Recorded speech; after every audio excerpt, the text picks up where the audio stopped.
Hi, I'm Joe Lort with Miller, and today we have another small project for you that will actually be for the barn here I have at home. Situation that we have is the water pails for the horses right now are mounted in the corner of the barn with a hook that's screwed in to a post. And what happens is that hook is underneath this pail handle, and when the horses come in to take a drink of water, they can catch their lip or their nose on that hook. Hasn't happened to us yet, but we've had some friends that it happened to, and horse freaks out, rips its mouth open, and then you have a expensive vet bill. So what I'm doing for my barn is I have access from the aisle, a door that I made into the stall front that can be open, and I want to mount water pails to the inside of that door. Then you don't even need to enter the stall to water the horse in the morning, plus when it's finished, it'll be a lot safer for the horse itself. So what I did was, in my shop, yes, I just did happen to have a piece of pipe here that's roughly about the diameter of what the bottom of this pail is. So I'm going to use that. I need to make 2 rings. And so I got 2 of them here. One's a little bit larger. That one will kind of come around the top here. One will be just below on the bottom, and in this bottom one I will be welding 2 cross members in here that the pail will actually sit on to hold the weight up. On those rings, then they will actually be welded to these 2 vertical pieces of flat stock, and in the barn, I guess, they'll be mounted back here, so the hoop will come around, they'll be welded, this will be fastened to the wall and hold everything up.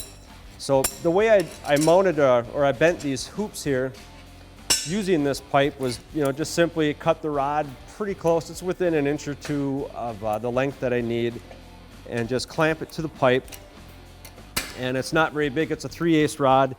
You can grab the one end, bend it right around, and you have pretty much the rough shape of what you need. From there you can bend it, tweak it, hammer it a little bit to get exactly what you need for the diameter. So we're using the Millermatic 211 today in the MIG process for this project.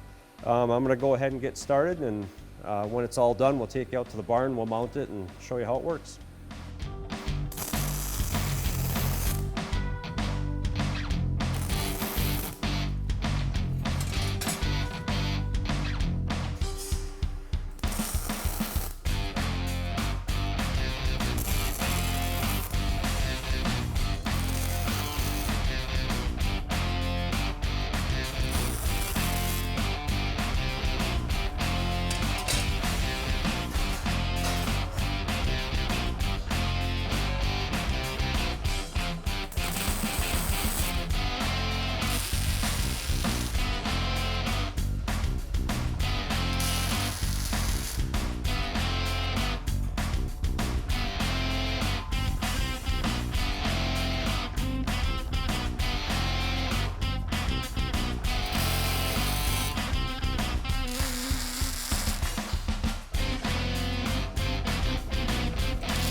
So here we have the finished bucket holder that we just built.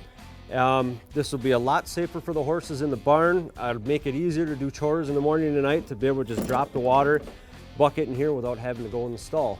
So what's really nice is a small project like this. A lot of times you have scrap laying around your shop, and it's enough to maybe build something like this. You don't have to go out and buy supplies and spend more money. You just have the materials laying around already. But so for this project, again, we use the Millermatic 211, and for more projects like this, or to learn more about the Millermatic 211, please go to millerwelds.com.